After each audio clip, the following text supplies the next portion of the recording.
Ryan Preece had not even completed 2 full laps when his car caught fire. 8 drivers, including Kyle Larson, Ryan Blaney, and Chase Elliott, were already done. Dover had waited years for its first All-Star race.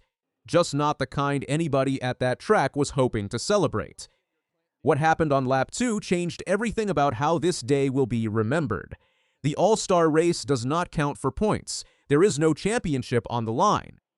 But that does not mean it is unimportant. For NASCAR, the All-Star race is a showcase. It is the event where the sport puts its best cars, best drivers, and best storylines in front of the cameras and says, "Look at us. Look at what we can do." Dover was getting that spotlight for the very first time. The Monster Mile had never hosted the All-Star race before. This was a new chapter for one of NASCAR's most respected tracks. A concrete oval with steep banking and a history of punishing cars and drivers who make mistakes. The fans showed up expecting something special. The drivers showed up ready to race hard. The broadcasters were calling it a historic moment for the track. None of them expected what happened next, because the All-Star race at Dover did not just get messy. It got messy fast. Before most fans had even settled into their seats, before the broadcast had fully found its rhythm, before the field had made it through a second full lap, Dover's big debut turned into a crash scene that nobody was going to forget. And at the center of it was Ryan Preece, lap 2. That is all it took. The field was still bunched together. Cars were jostling for position. Nobody had found clean air yet. The race was exactly where you would expect it to be at the start of an all-star event, tight, aggressive, and just a little bit on edge. Then contact happened. The details spread through the field fast. One moment the pack was racing. The next, cars were bouncing off each other with nowhere to go. On a track like Dover, there is no forgiveness. The concrete does not give. The walls do not flex. When something goes wrong on the Monster Mile, it goes wrong completely. David Gilliland got caught. Kyle Larson got caught. Ryan Blaney, one of the most respected racers in the sport right now, got caught. Chase Elliott, a former Cup champion and one of NASCAR's biggest fan favorites, got caught. Daniel Suarez, Michael McDowell, John Hunter Nemechek, and Cole Custer. All of them collected in the same terrifying moment on lap 2, 8 cars. Gone. Just like that, that is not a fender bender. That is not a racing incident that costs a team a few positions. That is a full-scale disaster that changes what the race even is. The All-Star field had just lost a significant chunk of its competitors before the race had barely started.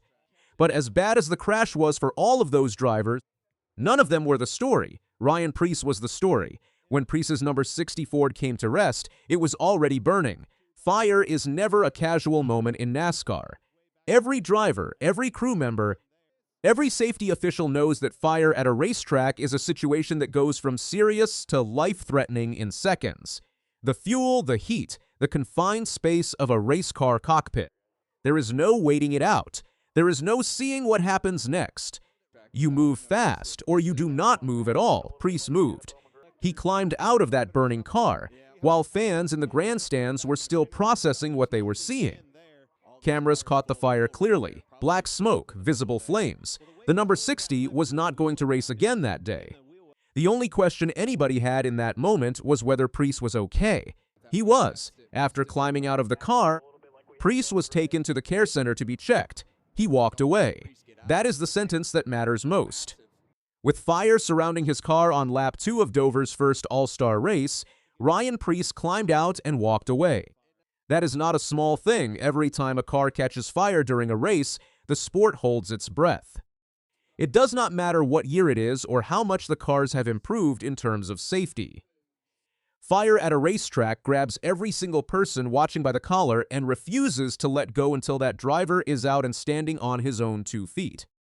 Preece gave the sport that moment of relief, but what he left behind him was a race that had been completely turned on its head before it had any real chance to begin. Go back and look at the names in that wreck again.